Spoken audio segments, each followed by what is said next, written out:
안녕하십니까. 오늘 0시 기준 코로나19 신규 확진자가 467명 발생을 했습니다. 나흘 만에 다시 400명대로 올라섰는데요. 특히 설 연휴를 일주일 정도 앞둔 상황에서 곳곳에서 집단 감염이 속출하고 있어서 확산세가 다시 커지는 것이 아니냐라는 우려가 나오고 있습니다. 잠시 후 현재까지의 코로나19 감염 상황과 백신과 관련된 이슈들 전문가와 함께 자세히 이야기 나눠보고요. 오늘은 코로나19 소식에 앞서서 날씨 소식을 먼저 짚어보겠습니다. 영하권 날씨에 폭설까지 예보가 돼 있는데요. K웨더 반기성 센터장님을 한번 연결해보죠. 센터장님 나와 계십니까? 네, 안녕하세요. 네, 오늘 봄이 시작된다는 입춘인데요. 아직 봄 기운을 느끼기에는 이른 것 같습니다. 여전히 추운데 오늘 날씨 어떻게 전망을 하고 계신가요? 오늘 현재는 이제 이동성 고기압 영향으로 낮 동안에는 맑아요. 근데 저녁 무렵부터는 북서쪽에서 다가오는 저기압 영향으로 18시에 수도권 지역서부터 눈이 시작됩니다.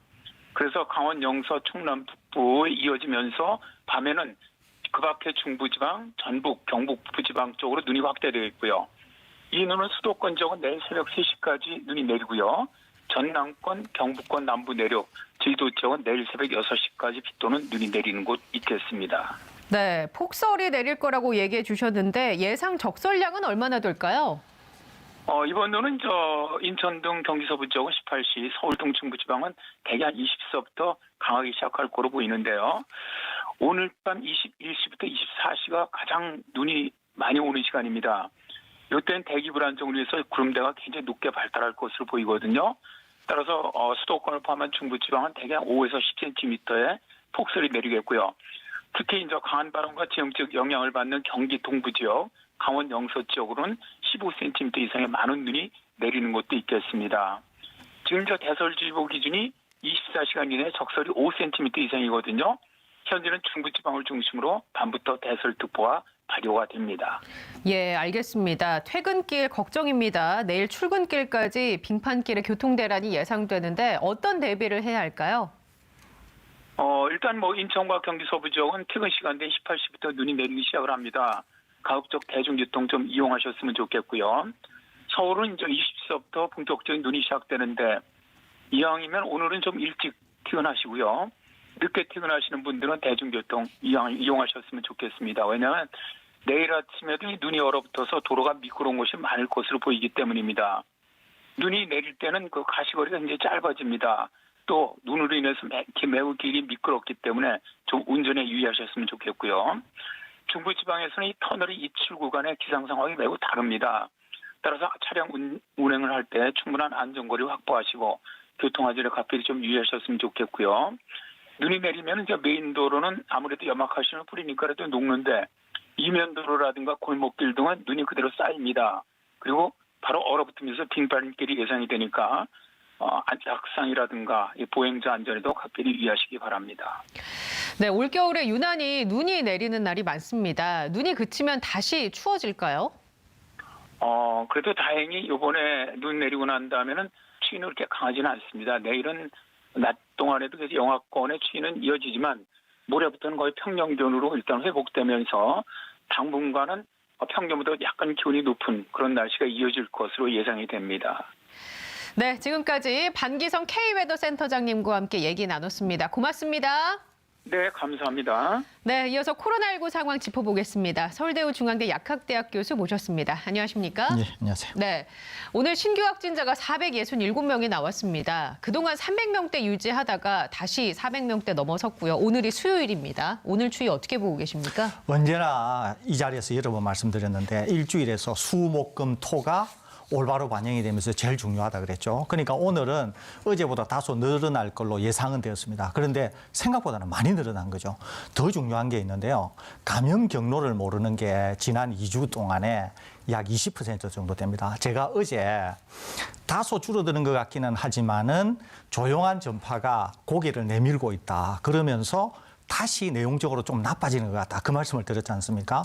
아니나 다를까 그런 지표들이 곳곳에서 나오고 있거든요. 그래서 감염 경로를 모르는 조용한 전파가 지난 2주간에 20%, 또 수도권에 설치되어 있는 임시 선별 진료소에서 양성자가 계속 늘어나고 있습니다. 그 얘기는 조용한 전파가 곳곳에서 지금 있다는 거죠. 이게 또아리를 풀고 예. 틀고, 그다음에 또 하나는 지금 정 총리께서 어제도 우리가 한번 다뤘습니다마는 완화 기조를 말씀하셨지 않습니까? 네네. 그런데 이제 완화 기조를 가기는 사실 좀 어려워 보이기는 합니다만은 300명대를 유지하면 설 연휴 전에 완화할 수 있다라는 얘기요. 그렇습니다. 그러는데 지금 조금 전에 제가 말씀드린 것처럼 확진자 수가 좀 늘어나고 있고 감염 경로를 모르는 조용한 전파가 곳곳에서 머리를 내밀고 있고 지금 그런 상황이거든요.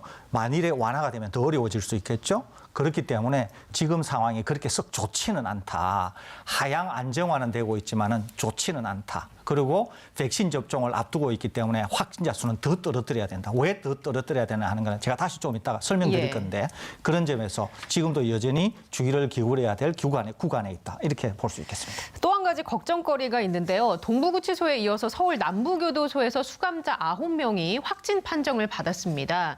지난 동부구치소에서 1,000명이 넘는 확진자가 나오지 않았습니까? 예, 그렇습니다. 예. 그런데 이제 동부구치소에는 구조라든지 또 교정시설에서 대규모 감염은 거의 처음이라고 볼 수 있습니다. 이게 그래서 아마 준비가 안 된 상황에서 일격을 맞았다 이렇게 볼 수 있는 것이거든요. 그런데 남부구치소에는 지금 9명이 확진이 되었고 대부분 검사를 했는데 다 음성이 나왔습니다. 그래서 남부구치소는 동부구치소를 반면교사 삼아서 크게 확대되지는 않을 것 같습니다. 그럼에도 불구하고 향후 며칠 동안은 한두 명은 더 나올 것으로 생각이 되는데 대규모 확산은 동부구치소만큼 나올 것 같지는 않다. 그리고 충분히 통제가 가능한 수준에 있지 않을까 이렇게 조심스럽게 예상이 예, 됩니다. 패턴이 좀 다를 것이다. 그렇습니다. 과거와는. 이번에는 그럼 백신 얘기를 좀 해보겠습니다. 국내에 도입될 백신이 모두 5가지잖아요. 그 5가지 종류의 임상시험 결과가 나왔습니다. 일단 지금까지 집계된 임상시험 결과, 백신별 특징 간단하게 한번 먼저 살펴보죠. 예, 순서별로 쭉 알아보겠습니다. 아마 화면에도 나올 것 같은데요. 아스트라제네카 백신, 이거는 이제 예방 효과가 한 번 맞게 될 경우에는 76% 정도 됩니다. 그리고 석 달 후에 2회차를 접종하게 되면은 82%로 높아지게 됩니다. 콜드 체인은 2도에서 8도니까 상당히 우호적이고요. 대량 생산이 용이하면서 우리나라에도 생산을 하고 있으니까 그런 점에서 아스트라제네카는 장점을 가지고 있다. 다만 단점이라고 하면은 다른 백신에 비해서 예방 효과가 약간 떨어진다라고 하는 건데 이것도 다시 나중에 한번 짚어보도록 예. 하겠습니다. 화이자 백신인 경우에는 예방 효과는 거의 95% 정도 된다고 알려져 있는데 그러니까 장점이겠죠. 단점으로는 대량 생산이 어렵고 우리나라에도 한 6만 명분은 일찍 들어옵니다만은 이후에 물량 공급이 어떻게 될까? 이거는 우리가 아직 모르고 있습니다. 그리고 기본적으로 기술적으로 대량 생산이 쉽지 않다. 이런 게 있는 거죠. 콜드 체인이 또 영하 70도 이하에 보관되고 운송되고 하는 것들 때문에 그런 점에서도 단점이다. 이렇게 볼 수 있겠습니다. 모더나 백신도 화이자 백신과 상당히 유사합니다. 다만 콜드 체인이 영하 20도니까 예. 영하 70도에 비해서는 약간 우호적이라는 네. 거죠. 그런데 화이자 백신과는 거의 대동소이한 것이다. 이렇게 볼 수 있습니다. 그런 다음에 얀센 백신도 우리나라에 들어오는데 이거는 비교적 안전합니다. 대량 생산도 용이하기는 한데 아스트라제네카만큼 용이하지는 않습니다. 또 얀센은 우리나라에서도 생산이 가능합니다. 콜드 체인이 2도에서 8도니까 아까 아스트라제네카 백신처럼 상당히 우호적이라고 볼 수 있죠. 그런데 한 번만 맞아야 되는, 이거는 또, 한 번만 맞아야 되는 특징도 예. 갖고 있습니다. 얀센은. 그러니까 다른 장점이죠. 것들은 예. 대부분 다 2번인데 얀센은 한 번만 맞아도 예방 효과가 한 60대 후반부, 60한 5%, 6% 이 정도 네. 되니까 상당히 우호적이다 이렇게 볼 수 있습니다. 이것도 대량 생산이 가능하기는 하지만은 아스트라제네카만큼 대량 생산이 가능한데 다른 거에 비해서는 훨씬 대량 생산이 많이 되니까 그런 점에서도 우호적이다 이렇게 볼 수는 예. 있습니다. 끝으로 이제 노바백스가 있는데요. 노바백스는 전통적인 백신에 가깝기 때문에 안전성이 아주 뛰어나고요. 효과도 상당히 뛰어납니다. 그리고 콜드 체인이라고 하는 점에서도 2도에서 8도니까 상당히 우호적인 거죠. 다만 대량 생산은 아스트라제네카, 얀센 백신과 또 화이자나 모더나 그 사이 정도에 위치한다. 중간 그러니까 정도요? 그렇습니다. 그러니까 예. 대량 생산이 가능하기는 하는데 그걸 얀센이나 아스트라제네카만큼 쉽지는 않다. 이렇게 볼 수 있는 것이거든요. 예. 이런 특징들을 다 가지고 있습니다. 그래서 이런 것들이 우리에게 이제 시간에 맞춰서 네네. 들어올 거니까 이런 특징들을 잘 감안하고 접종 대상자들도 잘 평가해서 어떤 백신이 어디에 네. 적합한가 이런 것들을 고려해서 접종하는 것이 필요하지 않을까 이렇게 생각합니다. 일단 개인에게 백신의 선택권이 없기 때문에 내가 어떤 것을 맞을지는 선택할 수 없는 상황입니다. 하지만 지금 현재 언론에서는 다른 언론들에서는 뭐 효능 논란이라든지 여러 가지 안전성 논란을 두고 계속해서 이제 여론몰이를 하고 약간 부추기는 경향이 있거든요. 어떻게 보세요? 특히 아스트라제네카 같은 경우에 예방 효과가 떨어진다라는 보도가 계속 나오고 있거든요. 제가 볼 때 지금 제 개인적으로 평가할 때는 아스트라제네카 백신이 제일 좋아 보입니다. 우선 하나는 이유가 있는데요. 그것은 뭐냐면 화이자 백신 하나 예를 들어볼게요. 화이자 백신은 임상시험을 할 때 어떻게 임상시험을 했냐면 한쪽에는 가짜약을 투여하고 한쪽은 백신을 투여한 다음에 일상생활을 하게 하고 그런 다음에 계속 분석을 했습니다. 이때 분석을 할 때 항체 검사를 했다거나 또는 PCR 검사를 한 게 아니고 유증상 여부를 가지고 감염이 됐다 안 됐다를 평가를 한 거예요. 그러니까 실험받은 대상자가 자체적으로 자기 몸을 평가해야 되는 건가요? 그렇습니다. 그런데 우리 최재현 아나운서도 우리 TBS에서 환자가 발생하고 밀접 접촉을 했을 때를 예. 느껴보지만은 감염된 것 같아가지고 검사를 해서 음성이 나왔는데 회사에서 통보를 받기를 검사하라. 예. 동선이 겹치기 때문에 검사하라 그러면은 갑자기 막 열이 나는 것 같고. 몸에 열이 나고 예, 몸이 실제로 이상한 재보면 거, 예. 열이 나거든요. 이상한 실제로 것 재보면 같더라고요. 열이 납니다. 네. 그리고 유증상을 보이거든요. 그렇기 때문에 이 교감신경이라고 하는 내가 제어하지 못하는 것 때문에 그런 현상이 나타난다고 제가 말씀을 드렸잖아요. 네. 그런 것처럼 화이자 백신은 어떻게 했냐면 방금 그렇게 임상을 할 때 유증상이 나타난다고 하는 거를 레포트를 하면 환자라고 체크를 한 거예요, 이거를. 그렇기 때문에 화이자 백신이 95%의 효과가 있다. 이런 네. 것들이 다소 과장이 되어 있을 수가 있다는 거예요, 데이터상에. 그러면 역으로 이런 것도 가능하겠네요. 실제로 걸렸는데 난 증상이 없다라고 느낀 사람들은 난 안 걸렸다라고 판명할 수 있는 거잖아요. 그렇습니다. 그런데 아스트라제네카 백신은 어떻게 평가를 했냐면은 직접 PCR이라고 하는 지금의 우리 진단검사 하듯이 검사를 해가지고 확진자들을 다 찾아낸 거예요. 그러니까 데이터가 훨씬 확실한 거죠. 그러는데 아스트라제네카 백신은 1회차 접종을 하게 되면은 76%가 예방 효과가 있고 그 예방 효과는 석 달 동안 유지된다는 거죠. 석 달째에 2회차 접종을 하지 않습니까? 예. 그러면 2회차 접종을 하고 나서부터 82.4%의 예방 효과가 있는 거죠. 그러니까 실제로 확인된 데이터를 정말 감염을 확실히 진단해가지고 한 거기 때문에 데이터가 굉장히 확실하다는 거죠. 신빙성이 높군요. 그렇죠. 그러니까 76에서 82%에 이르는 실제 감염에 대한 보호 효과니까 아스트라제네카는 상당히 뛰어난 백신이다. 이렇게 볼 수 있는 것이죠. 그런데 더 중요한 건 뭐냐면 이겁니다.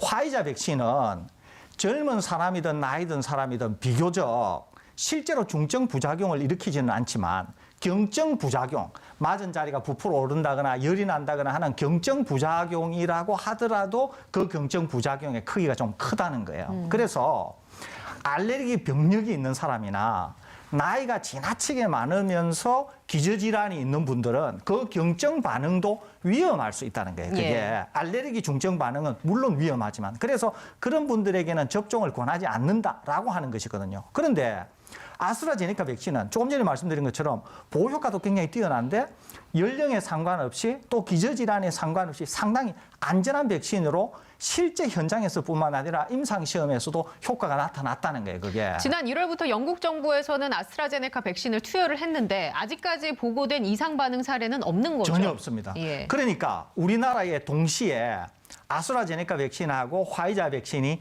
동시에 일부 물량이 들어오거든요. 그러면 화이자 백신은 비교적 젊은 층이라고 볼 수 있는 의료진에게, 그다음에 아스트라제네카는 고령층에게 접종하는 것이 합리적으로 보이지 않습니까? 그러면 앞으로 얀센 백신이다. 그때도 마찬가지인 거예요.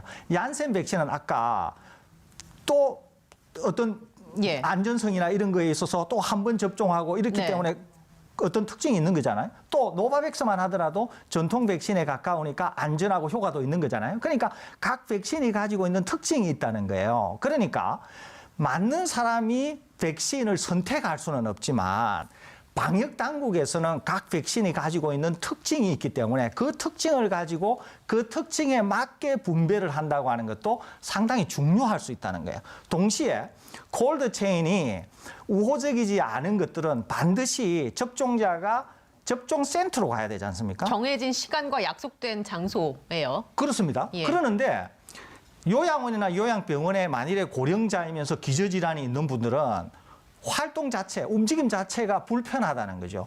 그런 분들은 찾아가는 서비스가 되거나 아니면은 지금의 요양병원에 있는 의료진들이 투여할 수 있는 백신이 훨씬 그분들에게 적합하다는 거예요. 그러니까 그런 특징을 감안해서 백신을 분배하고 접종자들을 선택하는 것도 매우 중요할 수 있거든요.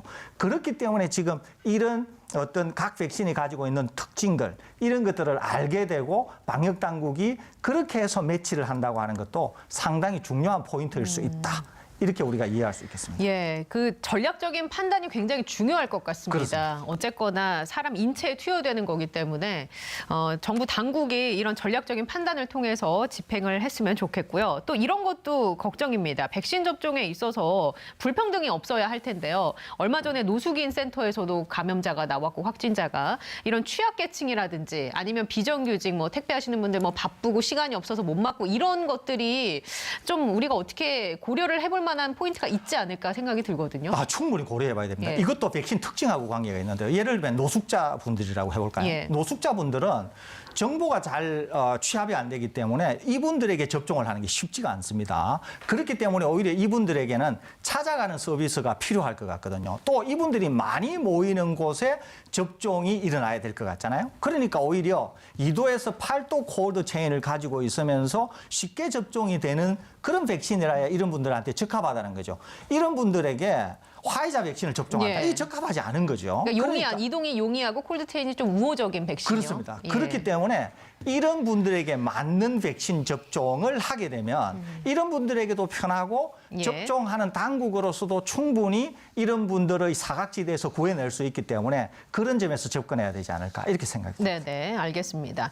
자, 그런데요, 그 백신을 맞은 접종자도 코로나 바이러스를 전파할 수 있다라는 연구 결과가 나왔어요. 예전에 한번 저희가 다루기는 했습니다만 이것과 관련해서는 어떻게 생각하시나요? 백신을 맞았다고 끝난 게 아닌 거죠? 그렇습니다. 백신을 맞았다고 끝난 게 아닙니다. 왜 그러냐면 백신은 1차적으로는 감염 자체를 막지는 못합니다. 백신을 접종하게 되면 감염이 되었을 때 중증으로 빠지는 것을 막아주는 게 1차적이거든요. 그런데 제가 말씀드렸죠. 백신 효과가 너무도 뛰어날 경우에는 마치 감염 자체를 막아줄 정도의 효과도 있다 그랬잖아요. 감염 자체를 막아줄 정도의 효과가 있으면 전파의 가능성이 굉장히 떨어진다 그랬잖아요. 그러는데 실제로 백신들이 그렇게 하기에는 현실적으로 어렵거든요. 그러니까 대부분의 백신은 맞게 될 경우에는 바이러스가 침입을 했을 때 중증으로 빠지는 것을 막아줍니다. 그 얘기는 뭐냐면은 우리 몸이 어느 정도의 바이러스는 만들 수 있다는 거거든요. 그렇기 때문에 몸에서 바이러스가 빠져나갈 때 바이러스가 만일에 많이 만들어져서 빠져나가게 되면 감염성이 예. 있게 됩니다. 그런데 백신을 맞게 되면 아무래도 그 양은 줄어들게 돼요. 그럼에도 불구하고 사람마다 차이가 있을 수 있다는 거죠. 그렇기 때문에 백신을 접종한다고 해서 감염이 안 되는 것도 아니고 바이러스가 몸에서 나가지 않는다는 네. 것도 아니기 때문에 여전히 개인 위생에 철저해야 되고 마스크를 착용하거나 해서 전 국민이 집단 면역에 도달할 때까지는 여전히 주의를 기울여야 된다. 예. 이렇게 볼 수 있습니다. 알겠습니다. 그리고 간단하게 이 연구팀이 코로나19 완치자는 백신 접종을 하지 않는 것이 좋다고 권고를 했는데 이에 대해서는 어떻게 생각하시나요? 이것은 전혀 그렇지 않습니다. 예. 완치자들인 경우에 경증을 알았을 경우에는 한 번 더 맞기를 전 세계 대부분의 전문가들이 권고하고 있거든요. 그렇기 때문에 그렇게 하는 것이 좋지 않을까 이렇게 생각이 듭니다. 네, 알겠습니다. 자, 오늘 설대우 교수님과 함께 얘기 나눴습니다. 자, 잠시 후에는 권칠승 중소벤처기업부 장관 후보자의 국회 인사청문회가 이어집니다. 끝까지 함께해 주시기 바랍니다. 저도 여기서 인사드리겠습니다. 시청해 주신 여러분 고맙습니다.